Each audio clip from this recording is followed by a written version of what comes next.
Omukutu wa Ugandan Lifestyle nze Sigaba Murishid.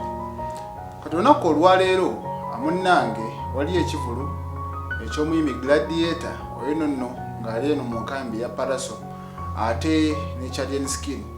Kale bwe twetegereza ye embeera esobodde okubeera ng'ebeerawo awo ku miryango.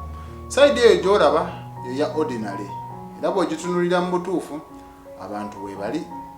Ate ku side eri eya VIP byo bibadde tebinatambula bulungi.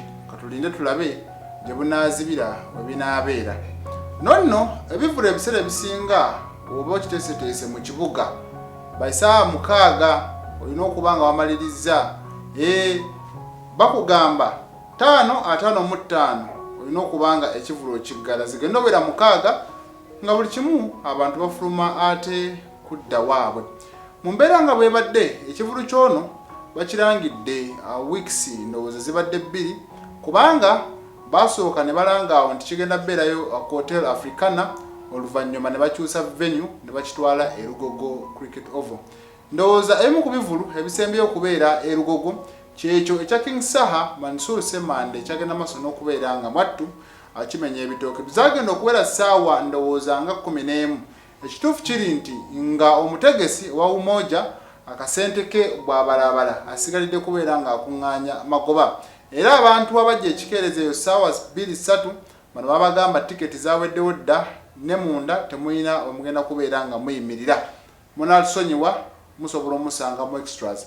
Ne extras yasobola okubeera nga agenda awe Luweero kosaane ku Maria Flow amunnange ya Masaka era ne zikola bulungi. Kati bw'otunuulira ekivulu kya Charlian Skin tataddeko extras.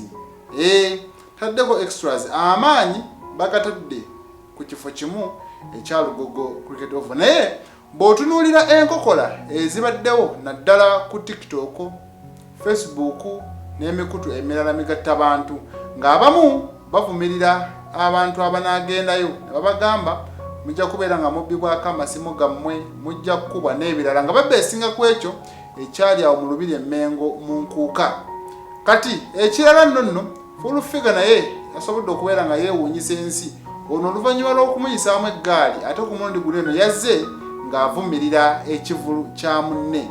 Ono efango munnange Mother naye ate alaga yabadde tayagala bantu bagende babeere nga bawagira Charlian Skin. Kale ebintu by'ensi ne bikusobera. Njagadde okulaga embeera eriwo n'engeri abantu gye bagenze maaso n'okubeera nga bajjumbiramu ekivulu kya Charlian Skin. Waliwo asobola okugamba nti kigaanye naye ate y'omutegesi yasobola okubeera nga amanya. Jjukira ebimu ku bivulu byasembayo okubeera nga ateekateeka byamuleetera ebizibu kyekivulu ekya Wizo yamuteekawo ku Africana era twalaba amunnange waaliwo olutalo olw'amaanyi ennyo ng'ekivulu kino kiwedde okakkana nga bamukubye n'abamuggyamu n'amannyo.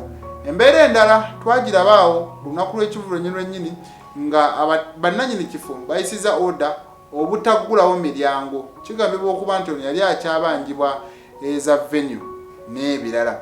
Kati katulinde tulabe kino binaatambula bitya kubanga omutegesi yasobola okwogera ekituufu butya ekivulu we kyatambudde.